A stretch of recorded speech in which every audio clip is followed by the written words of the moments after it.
नमस्कार। कक्षा 8 के सभी बच्चों को जय हिंद। उम्मीद करता हूँ कि आप सभी लोग ठीक होंगे। तो बच्चों, आज हम लोग विविध अभ्यास 2 सॉल्व करेंगे।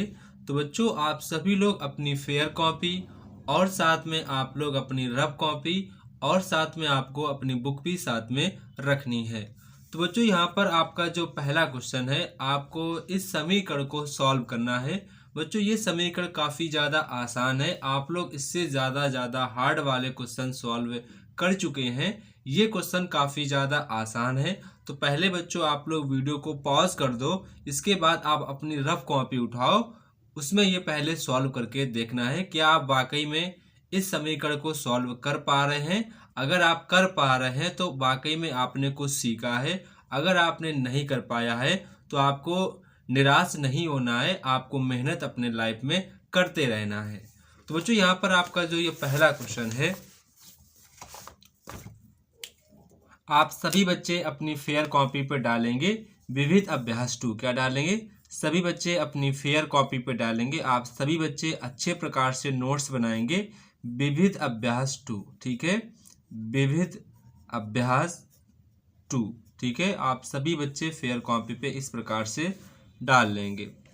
तो बच्चों, यहाँ पर आपका जो पहला क्वेश्चन है, आपको इस समीकरण को सॉल्व करना है। तो ये आपका समीकरण है 3 माइनस का y अपॉन में y प्लस 5 इक्वल टू 5/7। तो ये काफ़ी आसान है। इसमें आपको बस करना क्या था, इसमें बच्चों बस आपको क्रॉस मल्टीप्लिकेशन करना था। क्या करना था? क्रॉस मल्टीप्लिकेशन करना था। मतलब कि इसमें पूरे 7 का गुणा होगा, इसमें आपका पूरा 5 का गुणा हो जाएगा। तो 3 माइनस वाई ब्रैकेट मल्टीप्लाई 7 तक करेंगे, इक्वल का साइन लगाएंगे, इसका गुणा इसमें पूरा हो जाएगा। तो 5 का गुणा बाई प्लस 5 में ऐसे हम पूरा कर देंगे। ठीक है, अब यहाँ पर हम क्या करेंगे, 7 का गुणा 3 में करेंगे, 7 का गुणा माइनस बाई में करेंगे। इसी प्रकार हम 5 का गुणा बाई में करेंगे, फिर 5 का मल्टीप्लाई 5 में करेंगे। तो 7 यहाँ आपका हो जाएगा 21 हो जाएगा। और 7 का गुणा जब माइनस बाई में करेंगे तो आपका माइनस का 7y हो जाएगा। इसके बाद जब गुणा इसमें करेंगे तो आपका 5y हो जाएगा। इसके बाद जब गुणा इसमें करेंगे तो आपका प्लस का 25 हो जाएगा। कितना हो जाएगा? प्लस का 25 आपका हो जाएगा। इसके बाद हम जो आपकी संख्या है उधर भेज देंगे। माइनस का 7y, ये आपका बाई का पद है तो हम इसको इधर ले आएंगे, तो आपका ये माइनस का बाई हो जाएगा, माइनस का 5y। इधर आपके पहले से ही आपके 25 लिखे थे तो इसको तो हम ऐसा ही लिखा रहने देंगे। लेकिन जब आपका 21 उधर जाएगा तो कैसा बच्चों हो जाएगा? तो आपने कहा सर माइनस का हो जाएगा। इसके बाद यहाँ पर आपके माइनस के 12 बाई हो जाएंगे। और यहाँ पर आप देखेंगे 25 में जब आपके 21 आएंगे तो बच्चों यहाँ पर आपके 4 बचेंगे। कितने बचेंगे? 4 बचेंगे। अब यहाँ पर आपके जो माइनस के 12 है वो कहाँ पे जाएंगे? बटे में जाएंगे। तो बच्चों, मैंने आपको बताया था चाहे आप माइनस चिन्ह यहाँ पे लगाओ चाहे फिर माइनस चिन्ह यहाँ पे लगाओ, उससे कोई फर्क नहीं पड़ता है। तो मैं फिलहाल में यहाँ पर माइनस चिन्ह लगा देता हूँ। तो 4 एकन 4, 4 तीनों 12। तो बच्चों, यहाँ पर आप देख रहे हैं जो बाई की वैल्यू आपकी आई है, माइनस के 1/3 आपकी वाई की वैल्यू निकल के आ गई है। तो बच्चों, अगर आपका रफ कॉपी में यही आंसर आया था तो यकीनन आप चीज़ें सीख रहे हैं।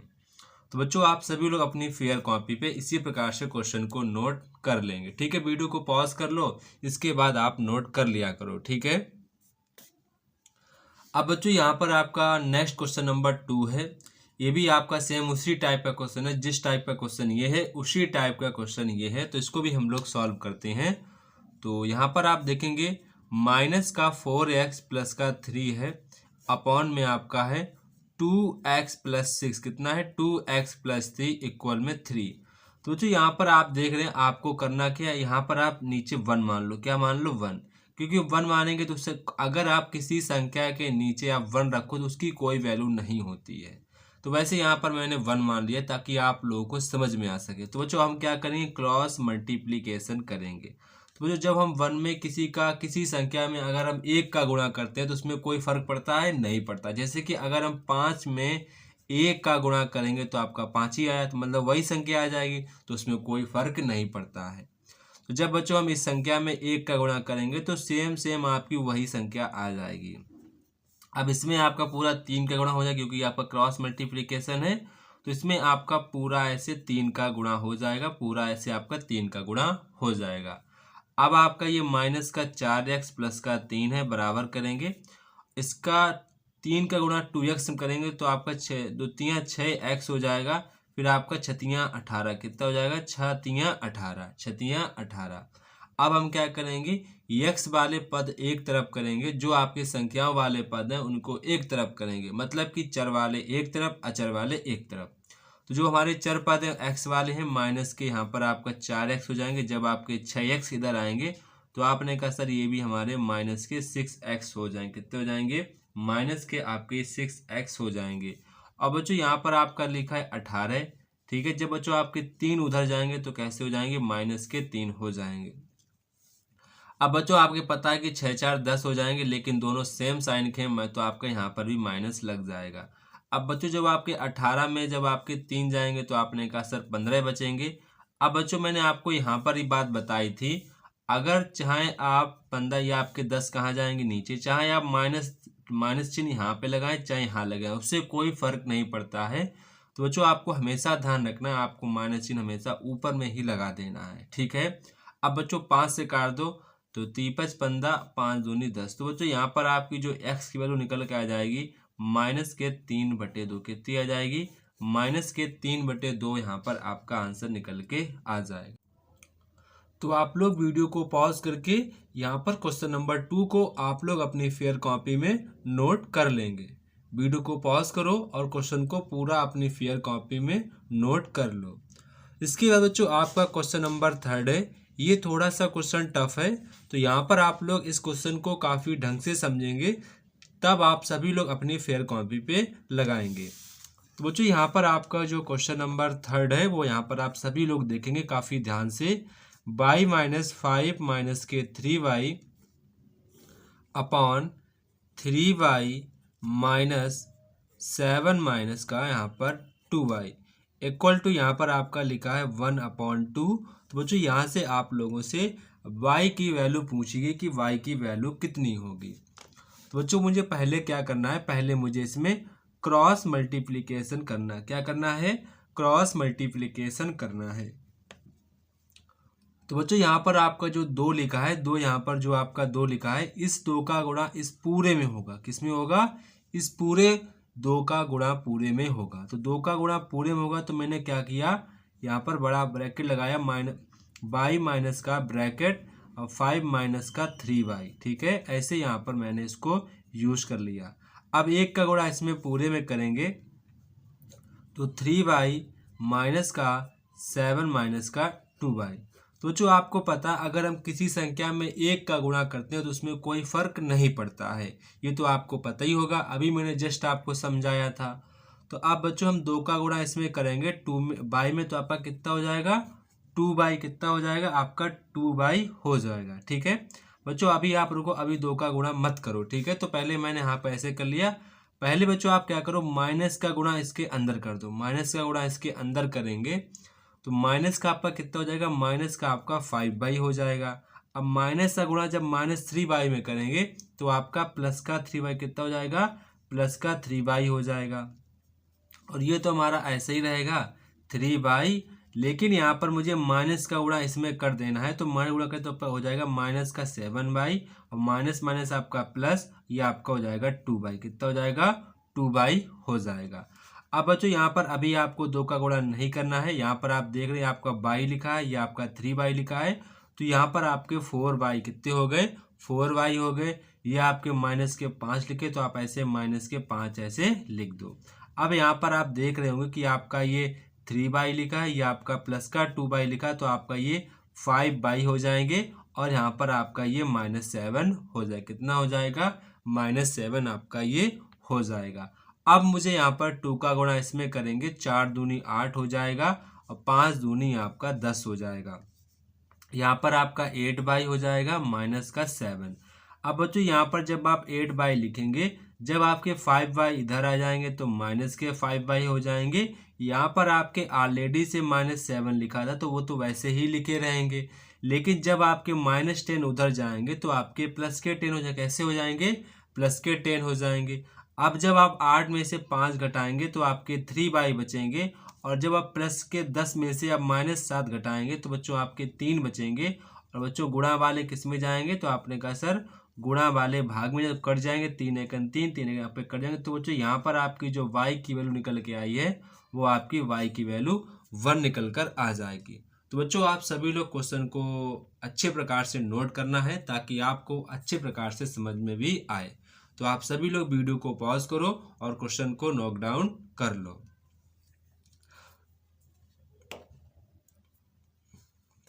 तो बच्चों अब हमारा यहाँ पर क्वेश्चन नंबर 4 देखेंगे सभी लोग, ठीक है। तो बच्चों यहाँ पर आपका जो क्वेश्चन नंबर 4 है, यहाँ पर आपसे कह रहे हैं 2 अंकों की एक संख्या में दहाई का अंक इकाई अंक से 2 गुना है। आप सभी लोग ध्यान से पढ़ेंगे।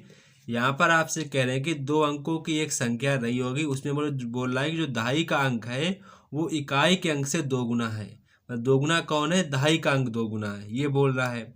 फिर बोल रहा है यदि अंकों को परस्पर बदल दिया जाए, मतलब कि इकाई वाला अंक दहाई कर दिया जाए और इकाई वाला अंक दहाई वाला कर दिया जाए, तो प्राप्त जो संख्या होगी उसमें 15 जोड़ दिया जाए तो मूल संख्या की 3/4 गुनी हो जाती है। तो आपको संख्या बतानी हो आखिरकार वो संख्या कितनी होगी, वो यहाँ पर आपसे पूछा गया है। तो बच्चों यहाँ पर आप सभी लोग क्वेश्चन नंबर 4 को इम्पॉर्टेंट डालने की, क्योंकि बच्चों इस टाइप के क्वेश्चन आपके क्लास 10th में बहुत ज़्यादा पूछे जाते हैं। आप जब आप क्लास 10th में बोर्ड एग्ज़ाम देंगे तो वहाँ पर आपको कंफर्म इस टाइप का एक क्वेश्चन 100% एग्ज़ाम में आता है। तो आप सभी लोग इसको अच्छे प्रकार से समझेंगे। तो बच्चों जब भी आपके एग्ज़ाम में ऐसा क्वेश्चन है, सबसे पहले आप ये लाइन पढ़ो, 2 अंकों की एक संख्या दहाई का जो अंक है इकाई अंक से 2 गुना है। तो मैं यहाँ पर क्या करूँगा, इकाई का अंक मानूंगा। माना कि संख्या का इकाई अंक, माना कि संख्या का इकाई अंक, बच्चों मैंने कितना मान लिया, x मान लिया। कितना मान लिया, x। अब बोल क्या रहा है, दहाई अंक, तो दहाई अंक क्या होगा, दहाई अंक बोल रहा है जो दहाई का अंक है वो इकाई के अंक का 2 गुना है। तो इसका मुझे क्या कर देना है, 2 गुना कर देना है, 2 गुना कर देना है। अब बच्चों बताओ, अगर आपको किसी संख्या के इकाई और दहाई अंक पता है तो उसका संख्या क्या होगी। मैंने आपको पिछली वाली वीडियो में समझाया था कि जब भी आपको संख्या लिखनी हो, आपको इकाई और दहाई अंक पता हो, तो मैंने आपको बताया था कि आपको संख्या कैसे लिखनी है। उसमें मैंने बताया था हमेशा आपको दहाई के अंक में आपको 10 का गुणा करना है और इकाई के अंक में हमेशा आपको 1 का गुणा करना है। ऐसा क्यों करना है ये भी मैंने आपको बताया था, ठीक है। ये भी मैंने आपको बताया था कि ऐसा हम क्यों करते हैं। तो अगर बच्चों आप रेगुलर वीडियो देखते हो तो ही आप चीज़ें समझ पाओगे। अगर आप सोचो कि मैं आज ये एक्सरसाइज देख लूँ, कल ये वाली देख लूँ, तो आप कभी भी चीज़ें सीख नहीं पाओगे। रेगुलर चीज़ें देखोगे तो ही आपकी गणित अच्छी हो पाएगी, ठीक है। उम्मीद करता हूँ कि आप सभी लोग रेगुलर सभी वीडियो देखते होंगे। कौन कौन ऐसे बच्चे हैं जो रेगुलर वीडियो नहीं देखते हैं, कौन कौन ऐसे बच्चे हैं जो रेगुलर सभी अच्छे प्रकार से वीडियो देखते हैं और अच्छे प्रकार से नोट्स भी बनाते हैं, वो सारे बच्चे मुझे कमेंट बॉक्स में कमेंट करके बताएंगे। देखते हैं कितने बच्चे अच्छे प्रकार से नोट्स बनाते हैं और रेगुलर वीडियो देखते हैं, ठीक है बच्चों। तो आपकी संख्या हो जाएगी। अब बच्चों यहाँ पर आपको ज़्यादा कुछ लिखने की आवश्यकता नहीं है, बस आपको अपना माइंड चलाना है, क्योंकि हम ज़्यादा लिखना पसंद नहीं करते कि आप ज़्यादा लिखोगे तो फिर आपके पास क्वेश्चन छूटने के चांसेस ज़्यादा रहते हैं। अब आप यहाँ पर लाइन को पढ़ो, यदि अंकों को परस्पर बदलकर प्राप्त संख्या में 15 जोड़ दिया जाए तो नई संख्या जो है मूल संख्या की 3/4 गुनी हो जाती है। ऐसा यहाँ पर आपसे बोला गया है। जो आपकी मूल संख्या है वो मतलब कि जो आपके यहाँ पर मूल संख्या है, मूल संख्या की 3/4 गुनी हो जाती है, ऐसा यहाँ पर आपसे बोला गया है। तो बच्चों यहाँ पर क्या कह रहे हैं कि यदि अंकों को बदल दिया जाए, मतलब इकाई का अंक दहाई वाला कर दिया जाए, दहाई वाला अंक इकाई वाला कर दिया, ऐसा यहाँ पर आपको करना है। अगर बच्चों बताओ इकाई वाला अंक, आपको ये चीज़ लिखनी नहीं, समझनी है, ठीक है। ये आपको चीज़ जो यहाँ पर बता रहा हूँ वो आपको लिखना नहीं है, ठीक है। ये आपको चीज़ लिखनी नहीं है, सिर्फ समझना है। अगर बच्चों इकाई का अंक आपका दहाई बन जाए दहाई वाला अंक आपका इकाई बन जाए तो बच्चों आपकी संख्या क्या बनेगी। तो आपने कहा सर काफ़ी आसान है, दहाई वाले में 10 का गुणा कर दो और इकाई वाले में आप 1 का गुणा कर दो, यही तो करना होगा। आपने कहा सर बिल्कुल सही बात है।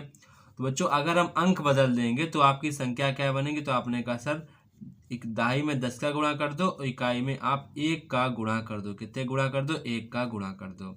ठीक है, वो यहाँ पर मैंने कर लिया। कह रहे कि यदि अंकों को परस्पर बदल कर प्राप्त संख्या में 15 जोड़ दिया जाए, तो मैंने इसमें 15 जोड़ दिया। अब कह रहे जोड़ दिया जाए तो नई संख्या जो है मूल संख्या की 3/4 गुनी हो जाती। जो आपकी नई संख्या है, ये मूल संख्या कितनी थी, मूल संख्या आपकी थी ये वाली, जो ओरिजिनल संख्या कितनी थी, ये वाली थी। इसमें आपको क्या, ये जो संख्या है इसकी 3/4 गुनी हो जाती। कितनी हो जाती है, 3/4 गुनी हो जाती है। ऐसा आपसे क्वेश्चन में बोला गया है। अब इसमें जब आप गुणा करेंगे तो कितना हो जाएगा, 10x हो जाएगा।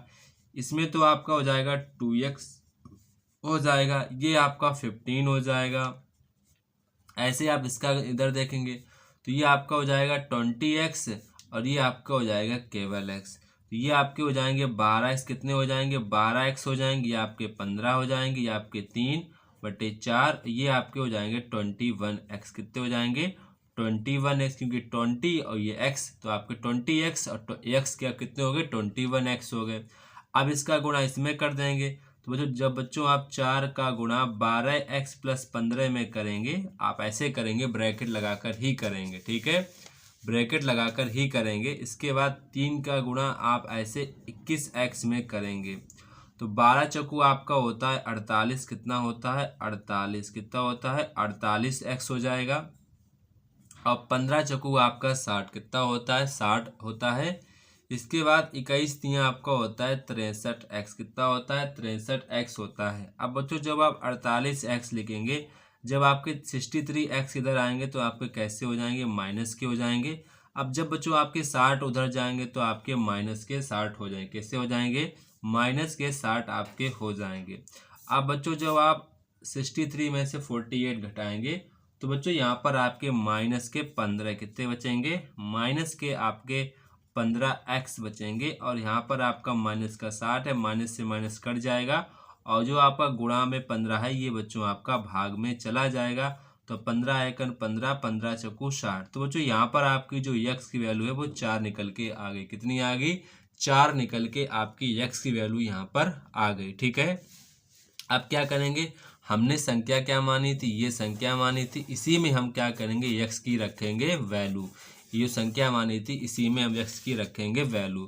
तो बच्चों हमने संख्या क्या मानी थी, आपने ऊपर देखा होगा, ये आपका लिखा है 20x, कितना लिखा है 20x, कितना लिखा है 20x, फिर लिखा है मेरा केवल x। ठीक है, तो हम क्या करेंगे, 20 गुणे में 4 प्लस का 4, तो ये आपका हो जाएगा 80, कितना हो जाएगा 80 + 4, तो आपका हो जाएगा 84, कितना हो जाएगा 84।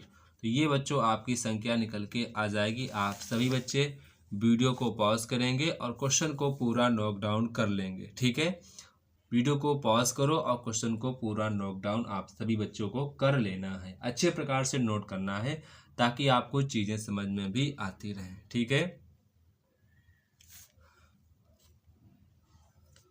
अब बच्चों यहाँ पर आपका क्वेश्चन नंबर नेक्स्ट है। क्वेश्चन नंबर नेक्स्ट यहाँ पर आपसे कह रहे हैं कि इस समय मीरा की जो माँ की आयु है उसकी आयु की 4 गुनी है। मतलब कि जो लड़की है, एक लड़की मीरा है, उसकी मम्मी जो कह रही हैं, मम्मी ये कह रही हैं कि जो मेरी जो आयु है वो मीरा की आयु की 4 गुनी है। तो मम्मी बड़ी हैं तो मम्मी की आयु की 4 गुनी है, तो मम्मी 4 गुनी होगी और मीरा केवल x होगी। अगर मीरा की बच्चों आयु x है, कितनी है x है, तो उसकी जो मम्मी होगी तो मम्मी की आयु कितनी हो जाएगी 4x, कितनी हो जाएगी 4x। ये उसकी मम्मी है और ये स्वयं मीरा है। तो अगर मीरा की आयु x है तो उसकी मम्मी की आयु कितनी हो जाएगी 4x। तो यही तो आपसे क्वेश्चन बोला गया है कि मीरा की माँ की आयु उसकी आयु की 4 गुनी है। तो इतना तो आपने क्लियर कर लिया। ठीक है, पहले इतनी लाइन को हम लोग कवर करेंगे, पहले इतनी लाइन को समझेंगे। तो बच्चों मैंने क्या किया, मैंने मान लिया, माना कि, ठीक है, माना कि मीरा की मीरा की वर्तमान आयु, क्या लिखा मैंने, माना कि मीरा की वर्तमान आयु, मैंने क्या मान लिया, एक्स मान लिया, ठीक है, वर्तमान आयु एक्स मान लिया। फिर मैंने यहाँ पर लिख लिया माता जी की आयु, माता जी की वर्तमान आयु, ठीक है। आप बार बार ना लिखो तो आप ऐसी लाइन भी कर सकते हो। वर्तमान आयु कितनी हो जाएगी, 4x, क्या हो जाएगी, 4x। अब यहाँ पर आप सभी लोग डाल लेंगे प्रश्नानुसार, क्या डाल लेंगे, प्रश्नानुसार डाल लेंगे, ठीक है। अब कह रहा 5 वर्ष बाद, तो बच्चों बताओ 5 वर्ष बाद, 5 वर्ष बाद ये उसकी माता जी की आयु है, ये अगर मीरा की आयु है तो 5 वर्ष अगर इसकी आयु में बढ़ेंगे तो 5 वर्ष तो इसकी भी आयु में बढ़ेंगे। जैसे अगर आप आज 10 साल के हैं और पिताजी आपके 50 साल के हैं, तो अगर आप 5 साल बाद अगर आप 15 साल के हो जाएंगे तो पिता भी जो आपके पिताजी उनकी आयु क्या ठहर जाएगी, नहीं ठहरेगी, वो भी 55 साल के हो जाएंगे, वो भी 55 साल के हो जाएंगे। तो ऐसा नहीं कि आप 5 साल किसी एक ही की आयु में बढ़ाएं, ऐसा दोनों की आयु में बढ़ते हैं। जैसे आप 10 साल के थे, आप 15 साल के हो गए, आप अगर आपके पापा 50 साल के थे तो वो 55 साल के हो गए। तो ऐसे ही अगर मीरा की माँ 4x साल की थी तो 5 साल बाद उसमें +5 हो जाएंगे, ऐसे मीरा कितनी हो जाएगी, x + 5 की हो जाएगी। 5 वर्ष बाद मीरा की जो माँ की आयु है, 5 वर्ष बाद माँ की आयु मीरा की आयु की 3 गुनी हो जाती है। माँ की जो आयु है 5 साल बाद, माँ की जो आयु है वो मीरा की आयु की 3 गुनी हो जाएगी। तो ये मैंने कर दिया 3 गुनी। अब क्या करेंगे, 4x + 5 गुणा इसमें करेंगे तो आपका 3x हो जाएगा, इसमें 3 5 तो आपका 3×5 15 हो जाएगा, 3×5 15। अब यहाँ पर आपका 4x है, 3x इधर आएंगे तो आपके माइनस के 3x हो जाएंगे, 15 तो ऐसे ही लिखे रहेंगे, जब आपके प्लस के 5 उधर जाएंगे तो आपके -5 हो जाएंगे। इसके बाद आपके x बचेंगे और यहाँ पर आपका बचेगा 10, कितना बचेगा, 10। तो बच्चों x की वैल्यू कितनी आ गई, आपकी 10 आ गई। अब आपसे पूछा गया मीरा की माँ की वर्तमान आयु क्या होगी। मीरा की जो माँ है, मीरा की माँ की वर्तमान आयु, माँ की वर्तमान आयु, तो माँ की वर्तमान आयु क्या मानी थी, आपने मानी थी 4x मानी थी, कितनी मानी थी, 4x मानी थी।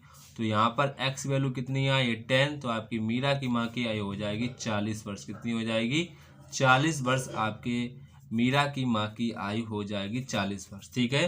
तो बच्चों आप सभी लोग वीडियो को पॉज करो और क्वेश्चन को नोट डाउन कर लेना है, ठीक है। सभी बच्चे वीडियो को पॉज करेंगे और अपनी फेयर कॉपी में अच्छे प्रकार से क्वेश्चन को नोट डाउन करेंगे।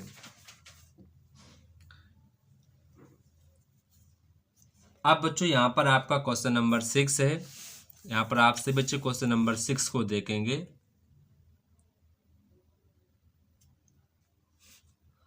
कह रहे कि एक भिन्न का हर उसके अंश से 3 अधिक है।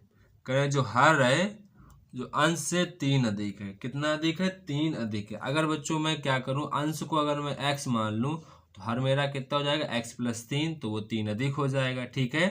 तो पहले क्वेश्चन को नोट करें। क्वेश्चन नंबर बच्चों आपने 5 नोट कर लिया होगा, ऐसी मैं उम्मीद करता हूँ। अब बच्चों आपका क्वेश्चन नंबर है 6। मैंने यहाँ पर मैंने माना कि अंश बराबर, मैंने क्या माना कि अंश बराबर, मैंने कितना मान लिया, x। तो बच्चों हर कितना होगा, क्वेश्चन में बोला गया है जो हर है उसके अंश से 3 अधिक है, तो 3 उसमें आप ऐसे जोड़ दो, आप ऐसे 3 उसमें जोड़ दो।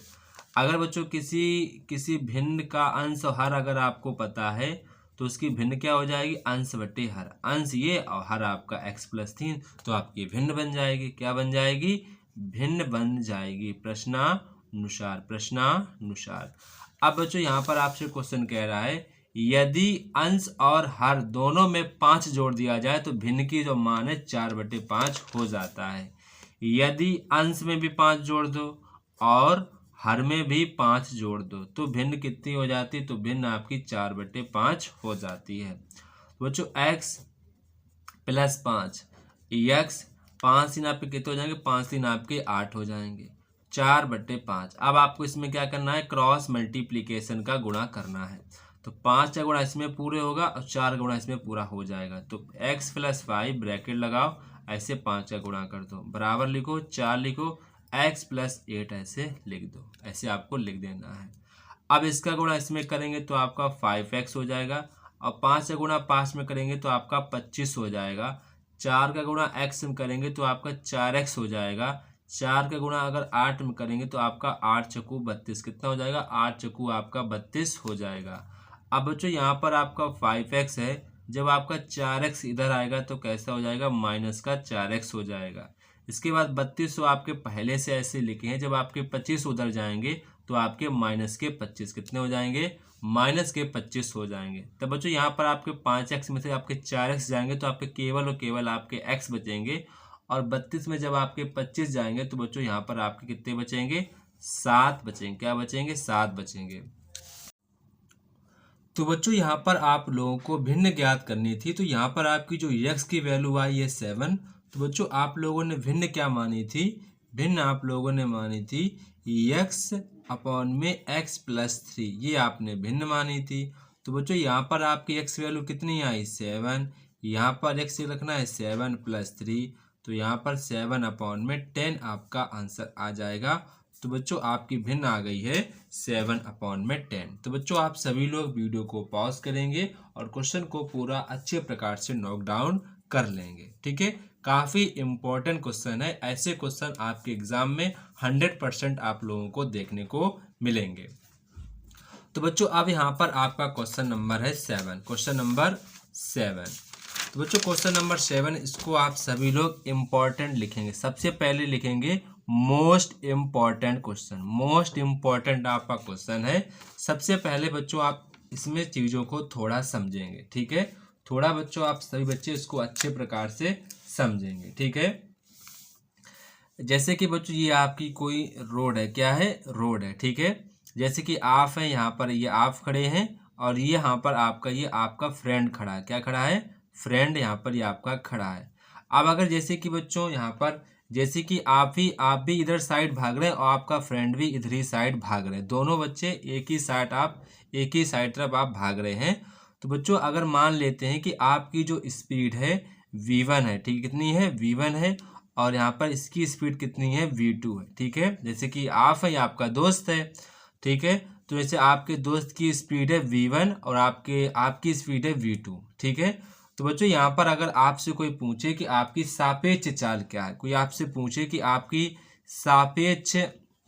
सापेक्ष चाल, या फिर आपसे कोई पूछे सापेक्ष गति कितनी है, सापेक्ष गति कितनी है।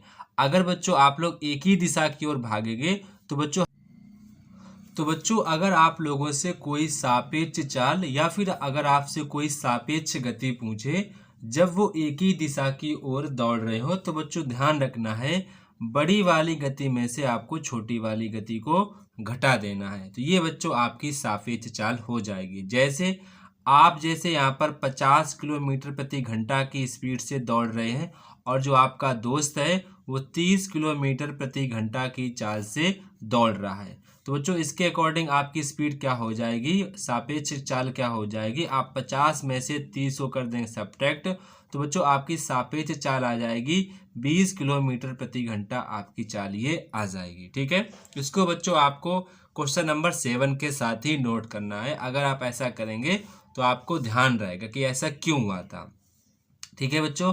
अब बच्चों फिर से एक केस को और समझते हैं। जैसे कि ये आप हैं, ठीक है, ये आप खड़े हैं और ये आपका दोस्त खड़ा है, ठीक है। अब की बार क्या हुआ, आप इधर साइड भागने लगे और आपका दोस्त जस्ट आपके अपोजिट भागने लगा। मान लेते हैं कि आपकी जो दोस्त की स्पीड है v1 है और आपकी स्पीड v2 है।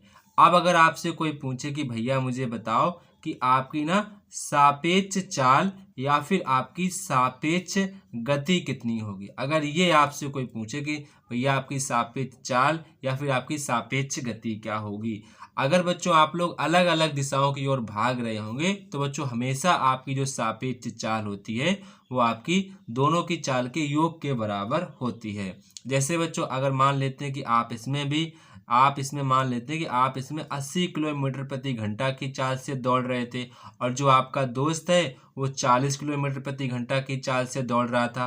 तो अगर आपसे कोई पूछे कि भैया बताओ सापेक्ष चाल, तो आपने कहा सर जब अलग अलग दिशा में दौड़ेंगे तो हमेशा जो आपकी सापेक्ष चाल होती है वो आपकी ऐड हो जाती है। तो यहाँ पर आपकी चाल हो जाएगी 120 किलोमीटर प्रति घंटा आपकी सापेक्ष चाल हो जाएगी। तो इसको बच्चों आपको समझना है। जब आप इसको समझेंगे तभी आप क्वेश्चन नंबर 7 को कर पाएंगे। अगर बच्चों आपको चीज़ समझ में आई है तो आप लोग मुझे कमेंट बॉक्स में सभी बच्चे थम्स अप करेंगे, ठीक है। तो बच्चों अब यहाँ पर हम क्वेश्चन को समझते हैं।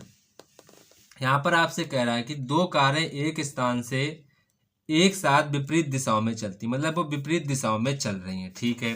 तो पहले इस चीज़ को हम बना लेते हैं। जैसे कि ये आपकी रोड रही होगी, ठीक है, ठीक है, ये आपकी रोड रही होगी।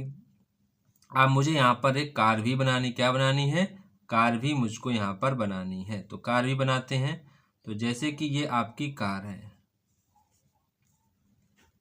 ठीक है, ये आपकी कार है, ये इधर साइड चलेगी और दूसरी आपकी जो कार मैंने ये वाली कार बनाई है, ठीक है, ये वाली कार, तो ये वाली कार आपकी इधर चलेगी, ठीक, क्योंकि उसमें बोला गया है विपरीत दिशाओं में कार चलती हैं। देख बोला गया विपरीत दिशाओं में कार चलती है, मतलब वो उल्टी उल्टी दिशाओं में चलेंगी। यदि पहली कार की जो औसत चाल है दूसरी चाल की औसत चाल से 5 किलोमीटर प्रति घंटा अधिक है। अगर हम मान लेते हैं, हमने यहाँ पर ही मान लिया, ये गाड़ी आपकी मान लेते हैं, ये गाड़ी आपकी ए है, ये गाड़ी आपकी बी है। मैंने इसको मान लिया, ये गाड़ी ए है, ये गाड़ी बी है, ठीक है, ये गाड़ी ए है, ये गाड़ी बी है। अगर बच्चों यहाँ पर मैंने क्या किया, अगर बच्चों मैं यहाँ पर कह रहे पहली जो कार है, पहली कार की औसत चाल दूसरे कार की औसत चाल से 5 किलोमीटर प्रति घंटा अधिक है, ये आपसे क्वेश्चन में बोला गया है। अगर बच्चों यहाँ पर मैं बी वाली कार को अगर मैं x किलोमीटर प्रति घंटा इसकी चाल मान लेता हूँ तो बच्चों ए वाली कितनी हो जाएगी, तो आपने कहा सर 5 किलोमीटर प्रति घंटा अधिक है। ऐसा क्वेश्चन में बोला गया है कि उसकी चाल जो है, आप चाहे पहला इसको मान लो चाहे पहला इसको मान लो, उससे कोई डाउट नहीं, मैंने पहला इसको मान लिया, ठीक है। तो अगर मैं पहली कार को ये मान लेता हूँ, x मान लिया है, तो इसकी चाल x + 5 गुना अधिक हो जाएगी, क्या हो जाएगी, अधिक हो जाएगी। तो बच्चों यहाँ से आप बताओ कि आपकी जो यहाँ पर सापेक्ष चाल कितनी हो जाएगी, मतलब कि आपकी सापेक्ष चाल या फिर आप कहो सापेक्ष गति। तो बच्चों यहाँ पर आप देख रहे हैं दोनों कारें कैसी चल रही हैं, तो सर दोनों कारें विपरीत दिशा में चल रही, दोनों की सापेक्ष गति कैसी हो जाएगी, ऐड हो जाएंगी। तो x कितने हो जाएंगे, 2x + 5। तो ये बच्चों आपकी हो जाएगी सापेक्ष गति, क्या हो जाएगी, सापेक्ष चाल आपकी हो जाएगी, सापेक्ष चाल ही आपकी हो जाएगी। अब कई सारे बच्चों यहाँ सोच रहे सर आपने x इसे मान लिया, अगर बच्चों चाहो आप चाहे x इसको मान लो, x + 5 इसको मान लो, तो भी आपका आंसर सेम ही आएगा, ठीक है। मैंने यहाँ पर x लिख दिया, आप चाहो तो यहाँ पर x लिखो, चाहे आप लिखो x + 5 यहाँ पे लिख दो, तो भी आपकी सापेक्ष गति इतनी ही आएगी, ठीक है। अब यहाँ पर आपसे क्वेश्चन बोल रहा है 5 घंटे चलने के बाद एक दूसरे से 25 किलोमीटर दूर हो तो प्रत्येक चाल की, यहाँ पर कह रहे हैं कि प्रत्येक कार की आपको चाल ज्ञात करनी है, कि प्रत्येक जो कार है उसकी चाल कितनी होगी, ये आपसे पूछा गया है। तो बच्चों अगर मान लेते 5 घंटे ये लोग चले होंगे, ठीक है, यहाँ पर आपको समझना है, जैसे कि 5 घंटे चले होंगे, कार जो आपकी मान लेते बी वाली कार आपकी इधर पहुंच गई, ए वाली कार यहाँ पर पहुंच गई। 5 घंटे चलने के बाद, ये उल्टे उल्टे चले थे, तो इनके बीच दूरी कितनी हो गई, यहाँ पर कह रहे चलने के बाद एक दूसरे से 425 किलोमीटर दूर है। तो मतलब 5 घंटे में कितनी दूरी की, 425 किलोमीटर दूरी तय की है, ठीक है। तो बच्चों यहाँ पर आपको पता है कि दूरी बराबर फार्मूला क्या होता है, दूरी बराबर फार्मूला आपका होता है चाल गुणे समय, क्या होता है, चाल गुणे समय, क्या होता है, चाल गुणे समय। अब आपको पता है कि 5 घंटे में वो इतने दूर रहेगा, तो दूरी कितनी तय की, 425, कितनी की, 425। अब बच्चों यहाँ पर आपकी चाल कितनी थी, अब आपको सापेक्ष चाल ही रखनी है, सापेक्ष चाल आपकी थी x + 5, कितनी थी, x + 5, और कितने घंटे में तय की, समय आपका 5 घंटा दिया गया था। अब बच्चों यहाँ पर हम क्या करेंगे, ठीक है, यहाँ पर मुझे क्या करना होगा, चाहे आप मैं क्या करूँगा, इसको इधर लिख लेता हूँ, x + 5 मल्टीप्लाई में 5 और इसको मैं उधर भेज दूंगा, क्योंकि बच्चों दोनों बराबर हैं, चाहे आप इसको इधर लिखो चाहे आप इसको इधर लिखो, कोई फर्क नहीं पड़ता है। अब बच्चों यहाँ पर आप देख रहे होंगे कि आपके ये 5 का गुणा करने से बेहतर कि आप इसे 5 से काट दो, क्योंकि 5 से कट जाएगा। तो 5 एकन 5, 5 अट्ठे 40 और 2 जाएंगे 55 25। तो ये आपके 5 कट गए, तो यहाँ पर आपका केवल बचा x+5 बराबर में आपका यहाँ पर बचा 85। कितना बचा? 85। कितना बचा? 85 आपका यहाँ पर बचा। अब आपके 5 उधर जाएंगे, कैसे 5 आपके उधर जाएंगे? तो बच्चों कैसे हो जाएंगे? तो 5 आपके माइनस के हो जाएंगे। तो x की वैल्यू यहाँ पर 2x आपके यहाँ पर बचेंगे 85। ठीक है, 85। तो यहाँ पर आपके बचेंगे 80। कितने बचेंगे? 80 बचेंगे। अब गुणा वाले 2 किस में जाएंगे? गुणा वाले 2 आपके भाग में जाएंगे। तो बच्चों x की वैल्यू आपकी आ जाएगी 40 किलोमीटर प्रति घंटा, 40 किलोमीटर प्रति घंटा। अब बच्चों यहाँ पर आप देखेंगे कि आपने ए की जो कार कितनी मानी थी बच्चों? आपने कार ए की चाल आपने कितनी मानी थी? x+5। कितनी मानी थी? x+5। तो x की वैल्यू 40 + 5 कितना हो जाएगा? 45। कितना हो जाएगा? 45 किलोमीटर प्रति घंटा। ऐसे आपकी कार जो आपकी बी है, कार बी की चाल कितनी है?